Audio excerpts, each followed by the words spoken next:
Галиуллиннар Кылбаймыраса авылында иң күп мөгезле эре терлек асраучы гаиләләрнең берсе 5 баш сыердан тыш, аларның шәхси хуҗалыкларында шул кадәр үк үгез, бозаулар, ат, сарык бар.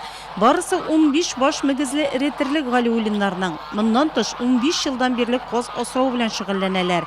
Кечкенә каз бәбкәләре алып сатарлык итеп үстерә алар.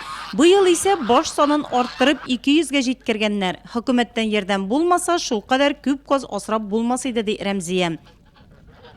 Авыл җирендә ниндидер шөгыль табырга була. Без инде бәбкәләрне, тәүлекле бәбкәләрне алырга тырышабыз. Быел инде авыл хуҗалыгы министрлыгы инде йырткычларына да уңай карады. Быел инде без аларга изәр сумнан субсидия алдык. Алга таба да бу программа эшләсен иде. Бу эшлебезне дәвам итәр идек.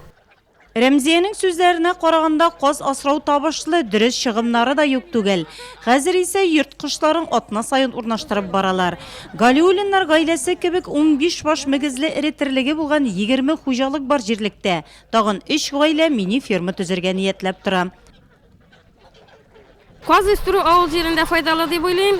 Чөнки инде каз йырткышы ул 5-6 айда өлгерә. Эре мөгезле терлек бит әле ел ярым 2 ел асрыйсы була.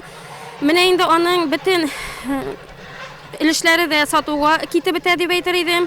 Йонын, каурыйларын да сатабыз, баш аягында, түшкәсендә. Инде сатылып бетә. Үзебезнең алучыларыбыз бар. Инде төрле шәһәрләрдән кайтып алып бетерәләр. Кылбаймырасада bir 10 гаилә каз асрый дип әйтер идем. Үзебезнең хезмәттәшләрдән дә Гантинова Наилә менә асрый. Моннан Адия Туллина Мәдинә павышлай пенсиядә булуга карамастан бик күп итеп казлар асрый. Гүзәл Мифтахова гаиләләрен әйтер идем. Таскиева гүзәлләр гаиләләрен. Шулай иттереп, андый эш белән шөгыльләнүчеләр шактый гаҗыйла. Мини ферма төзеп субсидия алучыларның тагын берсе Ринат Исмәгыйлов гаиләсе. Тормыш иптәше Роза белән үз шәхси хуҗалыгында 5 баш сыер асрыйлар.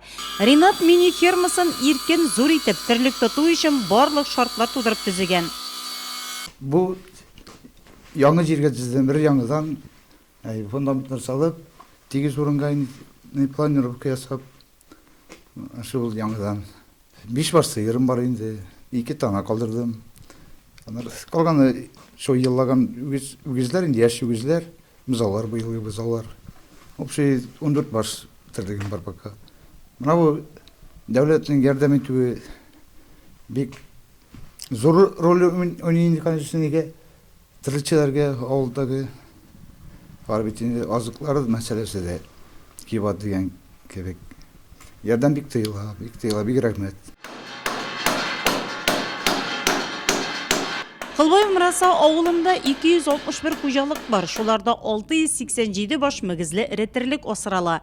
272 баш савым сыеры исәпләнә. Үткән ел белән чагыштырганда әлеге күрсәткечләр күпкә артык.